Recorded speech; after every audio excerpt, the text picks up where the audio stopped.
নমস্কার বন্ধুরা, আমি শাম্পাস কিচেনে আপনাদের অনেক অনেক স্বাগত। প্রতিবারের মতন আবারও নিয়ে চলে এসেছি আর একটা রেসিপি, সেটা হচ্ছে আমের আচার।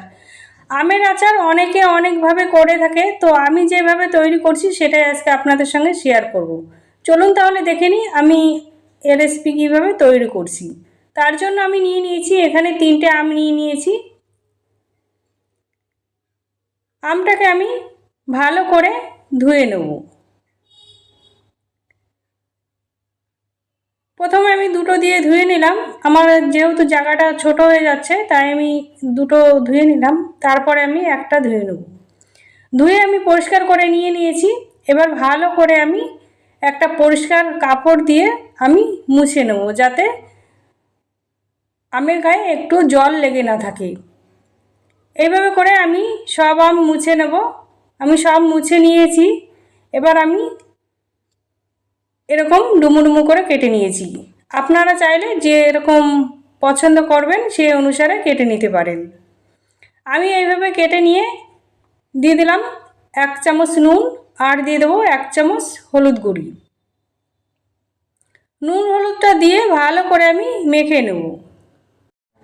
নুন হলুদটা মাখিয়ে নিয়ে আমি কেটে রাখা আমটা আমি রোদে শুকিয়ে নেব 2 থেকে 3 ঘন্টার জন্য। আমি এখানে ভালোভাবে আমি নুন হলুদ মাখিয়ে নিয়েছি। আমি 3 ঘন্টা রোদে শুকিয়ে আনার পর আমার আমটা দেখুন কতটা ড্রাই হয়ে গিয়েছে। এবার আমি গুড়টাকে এখানে আমি গুড় নিয়ে নিয়েছি 400 গ্রাম। প্রথমে আমি গুড়টাকে মেল্ট করে নেব। এভাবে দিলেও হবে, কিন্তু গুড়ের ভিতরে অনেকটা নোংরা থাকে, তার কারণে আমি মেল্ট করে নেব। একটা পাতিলে আমি কিছুটা জল আগে থেকেই বসিয়ে দিয়েছিলাম। একটু গরম হয়ে গেলে এবার গুড়গুলো দিয়ে দেবো। গুড়টা দেওয়া হয়ে গেলে যতক্ষণ না গলে আসছে ততক্ষণ পর্যন্ত জাল করে নেব। আমার এখানে ভালো করে গলে এসেছে। এবার আমি একটা ছাঁকনির সাহায্যে আমি ছেঁকে নিলাম। দেখুন কতটা ময়লা বেরিয়েছে দেখুন। এবার একটা কড়াই বসিয়ে দিয়ে একটা মশলা তৈরি করে নেব। নিয়ে নেব 2 চামচ ধনে, আর নিয়ে নেব 7টা শুকনো লঙ্কা, আর নিয়ে নেব 1 চামচ মৌরি, আর নিয়ে নেব 1/2 চামচ জিরে। এটাকে জাস্ট একটু ড্রাই রোস্ট করে নেব। এখানে বেশি ভাজার দরকার নেই, একটু ড্রাই রোস্ট হলেই হবে। আমার হয়ে গিয়েছে। এবার আমি ঢেলে নেব। ঢেলে নিয়েই ওই কড়াইতে আমি দিয়ে দেব বেশ কিছুটা সরষের তেল। যেহেতু আচার তাই সরষের তেলে করলে বেশ ভালো হবে। এবার ফোড়নে দিয়ে দিলাম আমি 1 চামচ পাঁচফোড়ন।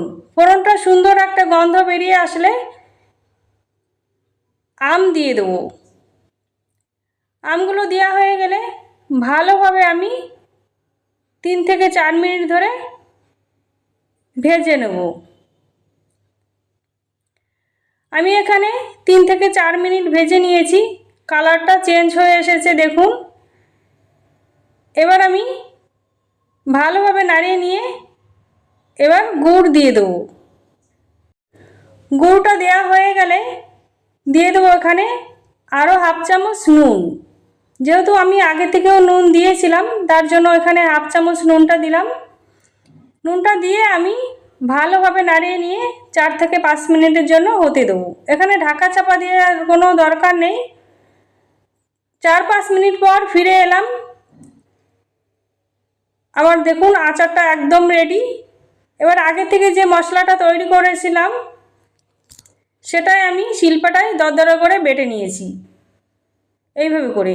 এবার সেই মশলাটা দিয়ে দিলাম, আর দিয়ে দেবো আমি কিছু ভিনেগার, যাতে করে আচারটা বহুত দিন ভালো থাকে। ভিনেগারটা দিয়ে ভালোভাবে আমি নাড়িয়ে নিয়ে আমার আচার একদম রেডি। এখন আমি একটা কাচের বয়ামে ঢেলে নেব।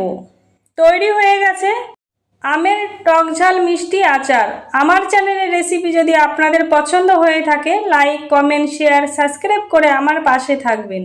একবার হলে বন্ধুরা বাড়িতে এইভাবে আমের আচার বানিয়ে খাবেন। আশা করি ছোট থেকে বড় সবাই খুব পছন্দ করবে। আজকে তাহলে এই পর্যন্ত। সবাই ভালো থাকবেন, সুস্থ থাকবেন। আবার চলে আসবো অন্য কোনো রেসিপির সঙ্গে। ততক্ষণে সাবধানে থাকবেন।